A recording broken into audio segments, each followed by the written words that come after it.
So when a membrane is at rest, there are more potassium ions inside the cell, and there are more sodium ions outside of the cell.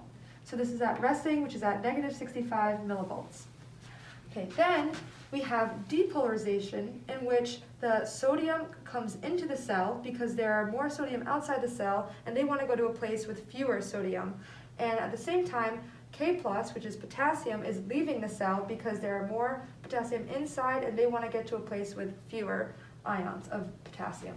And this is an overview of an action potential. We have the depolarization, which happens when it reaches threshold at negative 55 millivolts.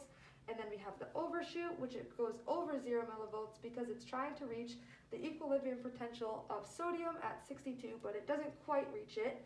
And it comes back down with repolarization. And instead of stopping at negative 65, which is the resting, it has hyperpolarization. Then it goes back to resting potential.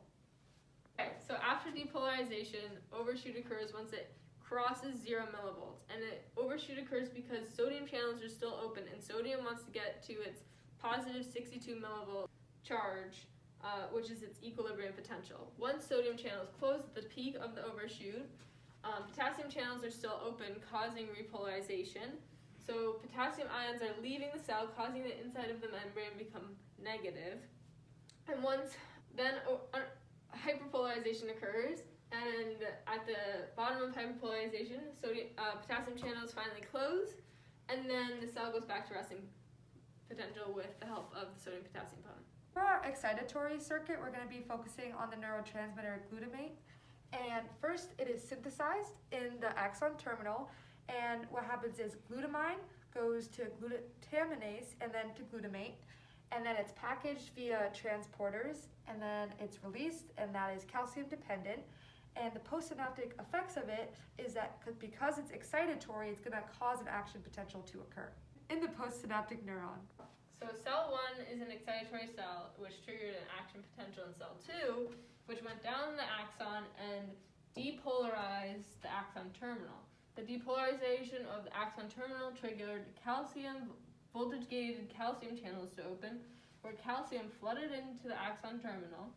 And the effects of calcium is that it binds to a protein called synaptotagmin, and this takes the vesicles and draws them into the membrane and causes them to fuse with the membrane, releasing them into the synaptic cleft, where they bind to their 3 different neurotransmitter receptors that they possibly could bind to for glutamate are AMPA, NMDA, and kinase.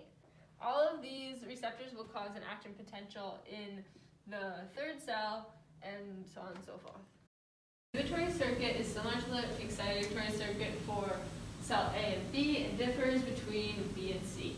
So same thing as the excitatory circuit, there's an excitatory neurotransmitter that depolarizes the cell of the soma of B, then an action potential goes through the axon, and neurotransmitters are released at the axon terminal with calcium, with the help of calcium and synaptotagmin. And then here, the receptors for the inhibitory circuit are GABA A and GABA B. GABA A is an ionotropic receptor, which means that it's just an ion-gated channel. It opens and calcium comes into the dendrite, causing a depolarization.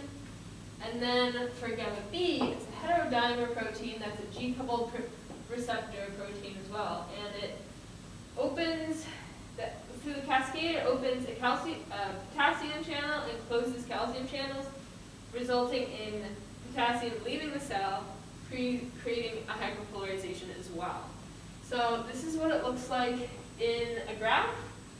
So this is resting potential, and then the receptors are stimulated, calcium and potassium. Calcium comes into the cell, potassium leaves the cell, causes hyperpolarization, it goes back up to resting, inhibiting a signal to come through cell C. For the reuptake of the neurotransmitters here in the synaptic cleft, the presynaptic cell will reuptake them for combined with glial cell surface.